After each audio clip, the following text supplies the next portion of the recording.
بسم اللہ الرحمن الرحیم۔ دوستو، آج کی ویڈیو میں بتانے والا ہوں حضرت علی کی تلوار ذوالفقار آج کہاں ہے۔ پورا واقعہ سننے کے لیے ویڈیو کو پورا مکمل دیکھیں۔ اگر ویڈیو پسند آئے تو ویڈیو کو لائک شیئر ضرور کریں، اور اگر آپ میرے چینل پر نئے ہوں تو میرے چینل TTS اسٹوری کو سبسکرائب کریں۔ تو چلیے ویڈیو کو شروع کرتے ہیں۔ دوستو، ہماری اس دنیا میں اتہاس میں کچھ مشہور اور حد سے زیادہ مشہور تلواریں ہیں، جس کے قصے سن کر آج بھی ہر کوئی دنگ رہ جاتا ہے۔ ایکسکیلیبر نام کی جو تلوار ہے وہ برٹین کے کنگ آرتھر کی ہے، اور یہ تلوار دنیا کی مشہور ترین تلواروں میں سے ایک ہے۔ اسی کی طرح دنیا کی وہ تلوار ہے جو اتہاس میں اپنی پوری شان کے ساتھ چمکتی ہے، لیکن یہ تلوار اپنے اپنے وقت اور اپنے اپنے دور تک ہی قائم رہی ہے۔ لیکن آج میں بتانے والا ہوں اتہاس کی ایک ایسی تلوار جو اب تک کی سب سے دھاردار اور مضبوط تلوار مانی جاتی ہے۔ وہ تلوار جس کا سامنا دنیا کو کوئی ڈھال نہیں کر سکتی۔ اتہاس کے سب سے بڑے بہادر امام علی رضی اللہ عنہ عظیم تلوار، جس کو ذوالفقار کے نام سے جانا جاتا ہے۔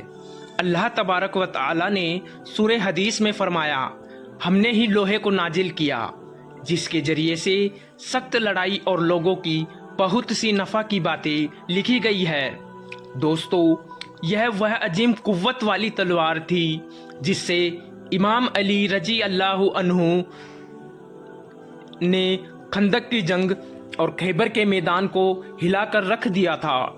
اس تلوار سے آپ نے عرب کے مشہور بت کو توڑا اور جنگ بیت العالم میں جناتوں کے لشکر کو شکست دی۔ اتہاس میں حضرت علی سے بڑا کوئی بہادر پیدا نہیں ہوا، اور جتنی شہرت ذوالفقار تلوار کو ملی شاید ہی کسی تلوار کو ملی ہوگی۔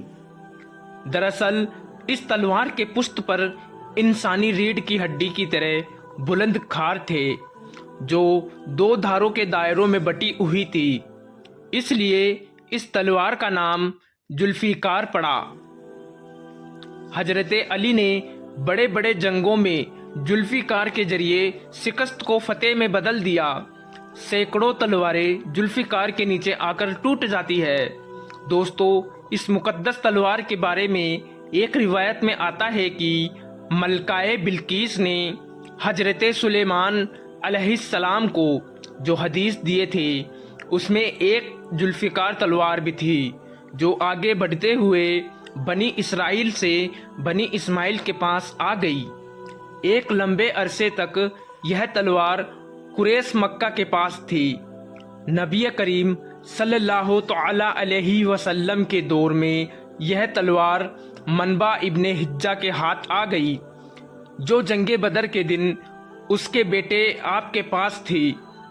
جب حضرت علی نے اس مشرک کو میدان میں قتل کیا تو اس تلوار کو لے کر حضور صلی اللہ تعالی علیہ وسلم کے پاس حاضر ہوئے، لہذا آپ صلی اللہ تعالی علیہ وسلم نے وہ تلوار حضرت علی کو عطا فرمائی، جبکہ اکثر علماء اور اتہاس کاروں کی رائے یہ ہے کہ یہ جنتی تلوار ہے۔